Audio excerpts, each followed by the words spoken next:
Hi, I'm Heather Dodge, And I'm Graham Dodge, and our project is your new parents. 'Cause you hurt the ones that you love. It really wasn't until a couple of years ago our oldest son bought me a new guitar for Christmas, and that, besides making me cry, it made me want to write music again. And so that kind of got the ball rolling and us kind of dusting off old songs that we had been working on and then kind of had abandoned almost 20 years ago. You got to go way back to when we did open mic nights together in Los Angeles, and we would just do any kind of open mic night we could go to. We would harmonize together.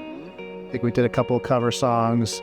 And then that got Heather noticed by a friend of ours or neighbor of ours named Gary Jules, who is probably most well known for his cover of a Tears for Fears song called Mad World.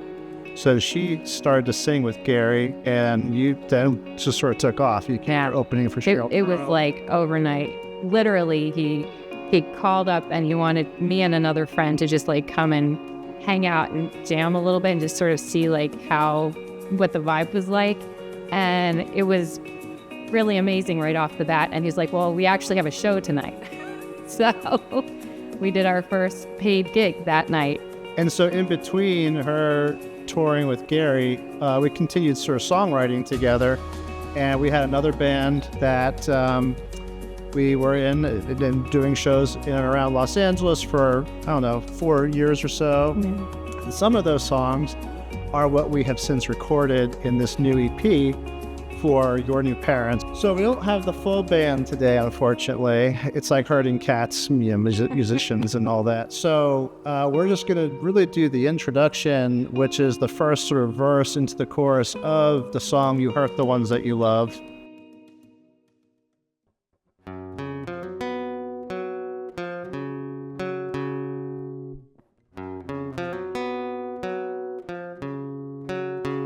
Got a call in the night. You were the voice on the other line, screaming it's real this time. Please just take a deep breath. 'Cause you hurt the ones that you love when you're falling from heaven above. Yeah, you hurt the ones that you love when you're trying to load your gun. Yeah, you hurt the ones that you love. You hurt the ones that you love.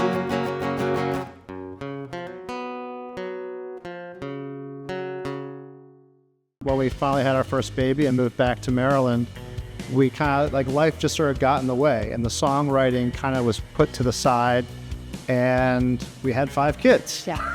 And so at that point, I think I had a small business I had to support, so I sold all my guitar equipment, my gear.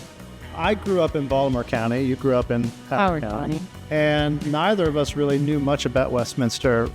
We didn't really know much of any kind of art scene. And so we kind of stumbled into that once we moved here and started to learn about the community here and the support we got also from Carroll Arts Center and the Arts Council, and just from the people that we've met, like David Fair and Mark Jickling and Jake Fine.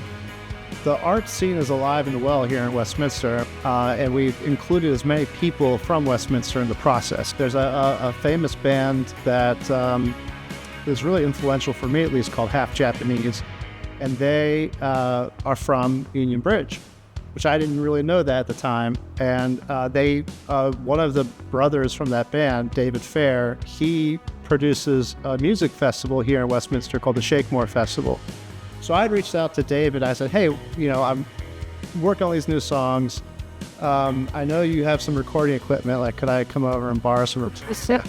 Anyway, so one thing led to another, and he actually introduced us to one of his other former bandmates, this guy, Mark Jickling, who was also in Half Japanese. And then we also met Jake Fine, who's our drummer. Long story short, that's how we kind of came together as a band and were able to put this together. We started recording back in January, and finally released the album in late June. Yeah, and so it's really a group effort. It's a community effort of all of the people that we've gotten to meet so far here in Westminster. Even having you guys here right now and helping us to promote this is part of that community. And I don't know any other community where all those things would have come together like this. Part of the thesis of us doing this after all these years and trying to put out original music is to also show that it's never too late, really, to explore that creative side of you. And I would hope that more people may even find inspiration from the fact that, hey, if we can do it, so can you. So, I don't know, for me, that's a part of the thesis of doing this EP to begin with. After the amount of time in LA and like youth culture and the importance of being young and looking young, and you can only create art that people are interested in if you're young. So what does it look like if you're middle-aged and you want to write something new? Yeah, and now you can get the music out so easily. Like, it used to be you needed to find someone important who liked your music and they could get it out for you, and now it's within our control. It's easy to put the music out there, but it's not so easy to promote it. And that's where being able to tap into Hey Westminster and apply for funds to help us with the promotion, which includes producing a music video and doing some other promotions online, is going to be a big help, because that's really the hard part. Is after you've done recording everything and mastering it, listening to your songs 1,000 times, and actually putting it out there on Spotify and Apple Music, then you actually have to promote it, and that's really hard to do. And that's completely new territory for us, because these things weren't really these platforms weren't popular when we were recording music before. Well, you can find us on Spotify and Apple Music and Bandcamp, and we have an Instagram, a TikTok, and a Facebook page, because these are all things you do now when you're putting out music. And yeah, so that's the best way to learn more about us and hear the music. Hey Westminster, let's be awesome.